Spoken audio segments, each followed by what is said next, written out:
ठाकुर जी के मंदिर में पादुका पहन करके नहीं जाना, ये अपराध है। और केवल मंदिर में ही नहीं, कभी ठाकुर जी की सवारी जा रही है, वारी जा रही है, या ठाकुर जी का कोई उत्सव चल रहा है, उस समय भी प्रणाम करते समय पादुका दूर खड़ी करो, प्रणाम तब करो, फिर वंदन करो। पहला अपराध इससे बचो, पादुका नहीं पहनी ठाकुर जी के सम्मुख। अब लेकिन एक कथा याद आ गई मुझे। श्री नामदेव जी महाराज, नामदेव जी महाराज, उनके गुरुदेव ज्ञानेश्वर जी, ज्ञानदेव जी, उनको तीर्थ यात्रा पर लेकर के गए। और जब तीर्थ यात्रा पर लेकर के जा रहे थे तो आज्ञा की कि मेरे साथ चलो। वो विठल के बिना रहते नहीं थे, विठोबा को देखे बिना रहते नहीं थे।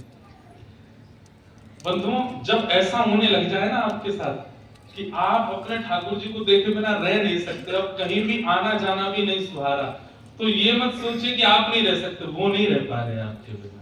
यही बात है। वृंदावन से लौटने में प्राण निकलने की स्थिति हो जाती है, तो यही सोचो कि ठाकुर जी नहीं चाह रहे कि आप जाओ। तो बहुत व्याकुल हो गए श्री नामदेव जी महाराज, मैं कैसे जाऊंगा, गुरु आज्ञा टाल भी नहीं सकता, तीर्थ यात्रा पर जाना भी है। प्रातः काल का समय हुआ तो रोते हुए श्री नामदेव जी गए और गुरुदेव से बोले, गुरुदेव मैं क्षमा मांगते हुए आपसे आज्ञा लेना चाहता हूँ, क्या मेरे प्राण निकल जाएंगे, मैं विठोबा के बिना रह नहीं सकता, मुझे इनको देखे बगैर रहा नहीं जाता। आप तीर्थ यात्रा पर जाने की आज्ञा दे दी, अब मैं क्या करूं? मैं आपकी आज्ञा भी नहीं टालना चाहता, इनको छोड़ के जाना भी नहीं चाहता। तो नामदेव जी ने एक बात कही, आप एक काम करिए। गुरुदेव बोले, क्या? विठोबा अगर कह देंगे कि इसको ले जाओ तो मैं चल दूंगा, आप उनसे आज्ञा ले। तो ज्ञानदेव जी नामदेव जी को लेकर के गए विठोबा के पास। ठाकुर जी बोलते थे, कुछ प्रियजनों से बात करते थे। ठाकुर जी खड़े, कहो। बोले कि मैं नामदेव को ले जाऊं। जैसे ही कहा नामदेव को ले जाऊं, ठाकुर जी के नेत्र सजल हो गए। बोले मेरा मन नहीं लगेगा इसको देखे बिना। कहाँ ले जा रहे हो? बोले तीर्थ, सब तीर्थों में मैं ही तो हूँ, मैं यहाँ बैठा हूँ, उसको देखने दो। नहीं, मेरी तीर्थ यात्रा की इच्छा है और ये मेरा अच्छे से ध्यान रखते हैं, तो आप आज्ञा कर दो, इनको ले जाओ। ठाकुर जी नामदेव जी की ओर देखने, नामदेव जी मना कर रहे हैं, मना कर दो। ठाकुर जी तुरंत बोले, ठीक है ले जाओ, लेकिन मेरे नामा को जल्दी ले आना, मेरा मन नहीं लगेगा। मैं सोच करके बड़ा व्याकुल, यही कथा चतुर्भुज दास की है, बस वहां ठाकुर जी से आज्ञा नहीं ली गई है, तभी उन्होंने वो पद गाया, गोवर्धन वासी सांवरे तुम बिन भयो न जाए। जब नामदेव जी जा रहे हैं मंदिर से बाहर, ठाकुर जी रो रहे हैं, व्याकुल हो रहे हैं, जबकि हर मंदिर में वही विठोबा है, लेकिन उनका प्रीति कैसी है उनकी अपने भक्तों से, उस क्षेत्र में, उस स्थान में वो नामदेव के संगी रहना चाहते हैं। तो तीर्थ यात्रा करके जब लौट करके वापस पंढरपुर आए नामदेव जी, तो इतने व्याकुल थे दर्शन करने के लिए कि बस अब जैसे गुरुदेव ने कहा तीर्थ यात्रा पूरी, अब चलो पंढरपुर, तो बस ये हो गया कि अब ना रात को रुकूंगा, ना दिन में रुकूंगा, ना कुछ खाऊंगा, तो सीधे मुझे पंढरपुर जाना है, विठोबा को देखना। इतनी व्याकुलता और उत्सुकता में श्री नामदेव जी वापस आए।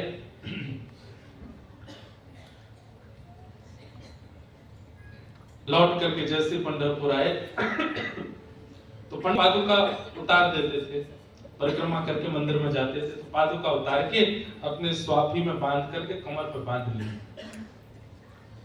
परिक्रमा करके जैसे ही मंदिर में प्रवेश करने लगे, भूल गए कि मुझे ये उतारनी है। इतने उत्सुकता में थे, इतने ज्यादा व्याकुल हो रहे थे ठाकुर जी से मिलने को, भूल गए कि मुझे पादुका छोड़नी है, और पादुका सहित भीतर प्रवेश करेंगे। जैसे देखा कि कमर पर पादुका, लोगों ने देखा, लोगों ने ये नहीं देखा कि उनके भाव कैसे, उनकी स्थिति कैसे। इतने व्याकुल होकर के पंढरीनाथ को देख करके भाव विभोर नृत्य करने लगे, कुछ पद गाने लगे। लोगों ने कहा पाखंडी, इसकी इतनी भी स्थिति नहीं है कि पादुका तो बाहर छोड़ के, तो कमर पर बांध के आया कि कोई उठा के ना ले जाए, कि कोई चोरी ना कर ले। जबकि ऐसा नहीं था, वो उत्सुकता में पहन के आ गए, धर के आगे साथ। लोगों ने उनको मारपीट करनी शुरू कर दी, निकाल के मंदिर से बाहर कर दिया। ये दृश्य देख करके कबीरदास जी वहीं खड़े थे, उन्होंने कहा, अरे नामदेव जी, हमारे तो गले सूख गए इनका कीर्तन गाते गाते, हमारे पैर छिल गए इनकी यात्राएं करते करते, और हमसे एक अपराध बन जाता, ठाकुर जी कभी हमारे लिए स्टैंड नहीं लेते, कभी हमारे लिए आड़े नहीं आते। देखो आज तुम इतने दिन बाद आए, सब लोग तुमको मारपीट करने लगे और ठाकुर जी खड़े रहे, कुछ नहीं किया, तुम चलो मेरे साथ। और नामदेव जी के साथ कबीरदास जी एक कोने में चले गए, वहां बैठ के नामदेव जी बोले, मैं तो दर्शन को बहुत व्याकुल हूँ, एक क्षण दिखे थे, उसके बाद दिखे नहीं। पर नामदेव जी खड़े होकर जो कुछ कीर्तन करने लगे, गाने लगे, भीतर खड़े खड़े ठाकुर जी को इतना क्रोध आया, मेरा नामा इतने दिन बाद आया और उसको ऐसे बिना दर्शन, बिना मुझसे मिले भगा दिया।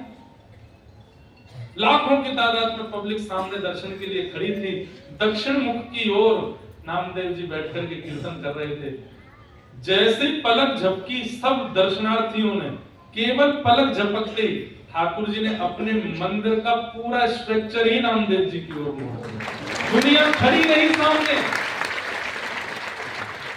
दुनिया खड़ी रही सामने दर्शन करने के लिए, और सबने जैसे पलक झपकी तो सामने दीवार आ गई, पंडरीनाथ अंतर ध्यान हो गए और सब इधर उधर, ये क्या हुआ, ये क्या हुआ।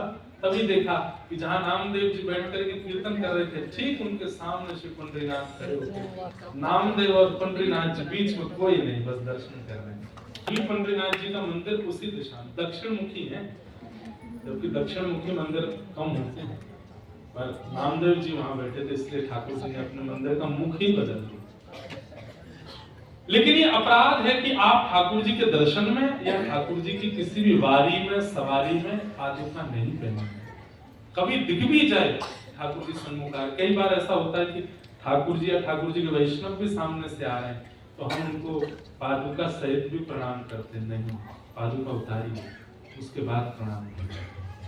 ये एक बहुत छोटा सा एक भक्ति की, ये एक प्रकार से कह लीजिए भक्ति की आचार संहिता है, ये भक्ति का न्याय है। हम पुणे गए थे, तो पुणे में डगरू सेठ हलवाई गणेश जी, उनके दर्शन की इतनी अच्छी सुविधा है कि बाहर से लोग गाड़ी से भी, चलते फिरते भी उनका प्रणाम कर लेते हैं। वहां भी मेरा मन तो हुआ कि मैं इन लोगों को बोलूं, भाई पादुका तो उतार दे, पर अब सुन रहे हैं तो इसका पालन करें। पादुका पहन के ठाकुर जी के आगे हाथ भी नहीं जोड़ने, हाथ जोड़ने का मन है तो पहले पादुका उतार। दूसरा अपराध, भगवान के साल भर के मुख्य उत्सवों को ना करना।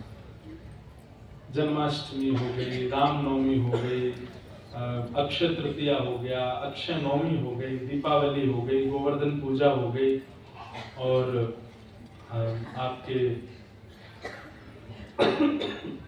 वसंत पंचमी हो गई, आपके ठाकुर जी के घर पे आगमन का पाटोत्सव, जिस दिन ठाकुर जी की प्रथम सेवा हुई वो पाटोत्सव है।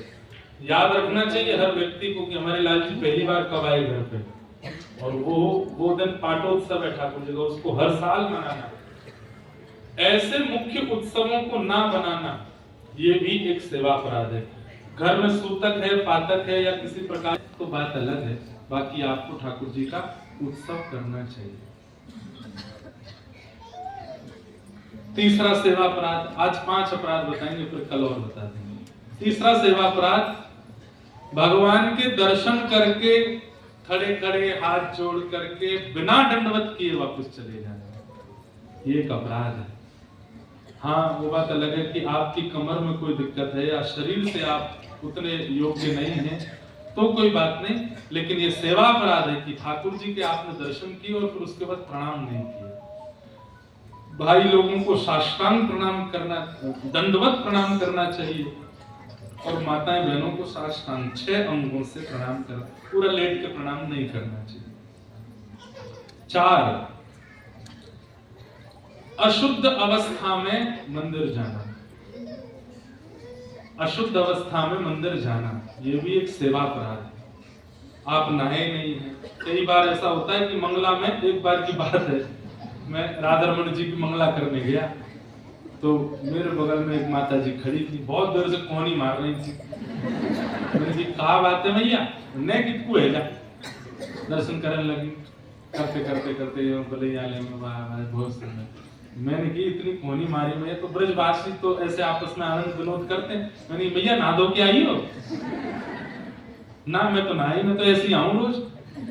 मैंने क्यों? ठाकुर जी की सेवा में दर्शन में बिना नहाए आ गई सुबह सुबह 4 बजे। तो मुझसे क्या बोलते हैं, ये कौन से नहाए हैं अभी? ये भी तो उठके बैठे हैं। ठाकुर जी ही नहीं नहाए तो मैं क्यों नहाऊं? वाह, ये कोई बात है? बोले ये अभी दर्शन देके नहावे जाएंगे, ऐसे हम दर्शन करके नहावे जाएंगे। अशुद्ध अवस्था में दर्शन करना, या आप मंदिर के जाने से ठीक पूर्व शौच आदि के लिए गए तो कम से कम आपको हाथ पैर धुल लेने चाहिए पवित्र अवस्था में मंदिर। ये सेवा अपराध है। 5वां सेवा अपराध, भगवान की परिक्रमा करते समय विषय वार्ताओं का स्मरण करना या चिंतन करना। परिक्रमा चल रही है गिरिराज जी की और संग में जो मित्रगण है उनसे उल्टी सीधी बातें करते चल रहे हैं रास्ता में, फोन पे व्हाट्सएप चलाते चल रहे हैं, दुनिया भर के पर परिक्रमा पैर करने मन नहीं कर रहा है, ये भी एक अपराध है। दूसरी बात, परिक्रमा करते करते जब जब ठाकुर जी की स्मरण बने तब तब सिर झुका के प्रणाम करना। तो ये 32